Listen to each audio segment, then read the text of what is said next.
नमस्कार। मैं Kamal Ahirwar, assistant professor political science, government Kusum PG college Seoni Malwa. आज की इस पीपीटी में आपका स्वागत करता हूं।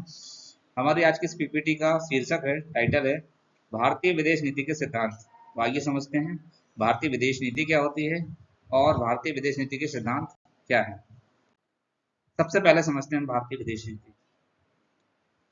भारतीय विदेश नीति वह नीति है जिसके तहत भारत अपने अंतर्राष्ट्रीय संबंधों और विश्व मंच पर अपनी स्थिति को तय करता है।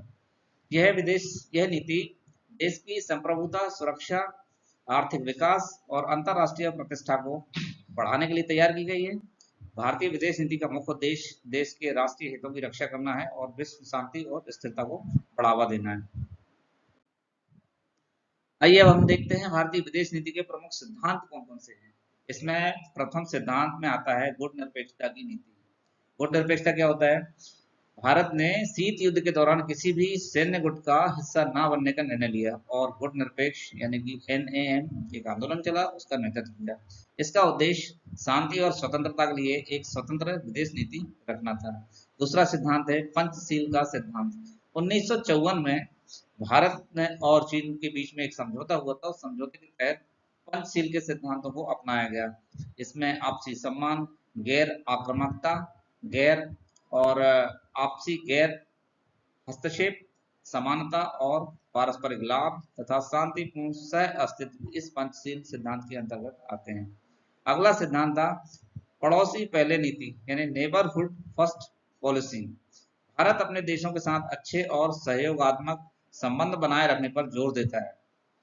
खासतौर पर दक्षिण एशिया में क्षेत्रीय स्थिरता और विकास को बढ़ावा देना इसका प्रमुख लक्ष्य रहा है। अगले सिद्धांत की हम बात करें, अगला सिद्धांत है रणनीतिक स्वायत्तता अर्थात स्ट्रैटेजिक ऑटोनॉमी। भारत एक स्वतंत्र विदेश नीति पर जोर देता है जो इसके किसी भी महाशक्ति की कूटनीतिक छाया में जाने से बचाती है। इन्हीं सिद्धांतों में हम देखते हैं, अगला सिद्धांत है आर्थिक कूटनीति का।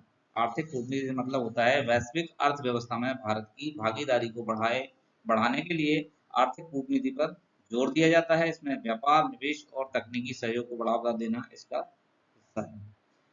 इन्हीं सिद्धांतों में हम देखते हैं, अगला सिद्धांत है वैश्विक मुद्दों पर सक्रियता। भारत जलवायु परिवर्तन, आतंकवाद और परमाणु निशस्त्रीकरण जैसे वैश्विक मुद्दों पर सक्रियता से हिस्सा लेता है और अपने रुख को मजबूती से रखता है। अब हम देखते हैं वर्तमान में विदेश नीति की दिशा क्या है, उसका रुख क्या है। हाल के वर्षों में भारतीय विदेश नीति में कुछ प्रमुख बदलाव देखने को मिले हैं। इसमें पहला बदलाव है इंडो पैसिफिक क्षेत्र में मजबूती। भारत ने इंडो पैसिफिक रणनीति के तहत अमेरिका, जापान, ऑस्ट्रेलिया जैसे देशों के साथ अपने संबंधों को मजबूत किया है। दूसरा है इसमें मल्टी अलायंस रणनीति। भारत अब एक बहुपक्षीय कूटनीति की दिशा में बढ़ रहा है जिसमें वह विभिन्न देशों के साथ रणनीतिक साझेदारी और सहयोग स्थापित कर रहा है। अगली दिशा में हम देखते हैं प्रवासी भारतीयों का महत्व। विदेश नीति में प्रवासी भारतीयों और भारतीय डायस्पोरा की महत्वपूर्ण भूमिका है। इन्हें भारत के विकास और वैश्विक छवि को मजबूत करने के लिए एक महत्वपूर्ण साधन माना जाता है। अब हम देखते हैं इसका निष्कर्ष। निष्कर्ष में हम देखते हैं कि भारतीय विदेश नीति का जो प्रमुख उद्देश्य है वो एक स्वतंत्र, मजबूत और समृद्ध भारत का निर्माण करना है जो वैश्विक शांति, स्थिरता और विकास में योगदान कर सके। यह नीति समय समय पर वैश्विक और क्षेत्रीय चुनौतियों के अनुसार अनुकूलित होती रहती है। आज के पीपीटी में बस इतना ही। धन्यवाद।